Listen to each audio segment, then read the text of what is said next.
St. Francis and Clare, often they're spoken together.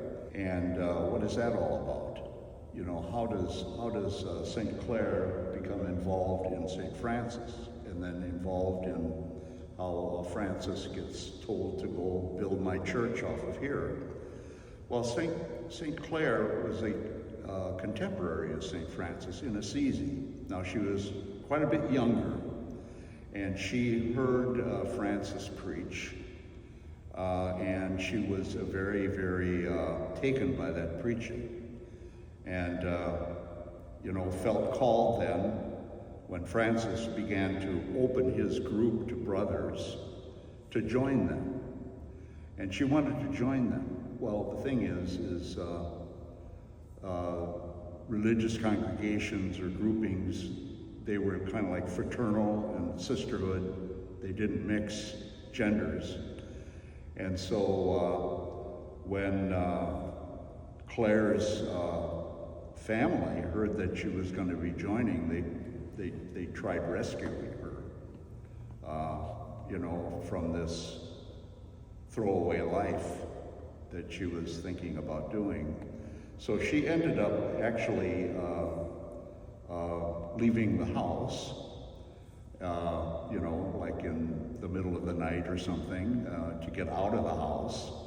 So she met Francis, and then Francis said, you know, we're open to walking the journey together in Christ. And then he gave her a haircut, a tonsure, and she began then to wear the garb of a religious sister. And then he put her up with the Benedictines nuns, and then eventually she started her own group, attracting other women. And they then went actually to the San Damiano for their convent, which is where they then became a cloistered group of people who prayed and particularly focused on the Eucharist. And you'll see it in the statue here that's in St. Clare Church of Clare. She's holding the monstrance in front of her. And that basically came down to an experience she had when, I think it was probably her family again, that encouraged looters to come and take Clare out of there and to, you know, destroy the convent. And she came out with the Blessed Sacrament, and the story goes she held it up, and it froze them. They couldn't attack.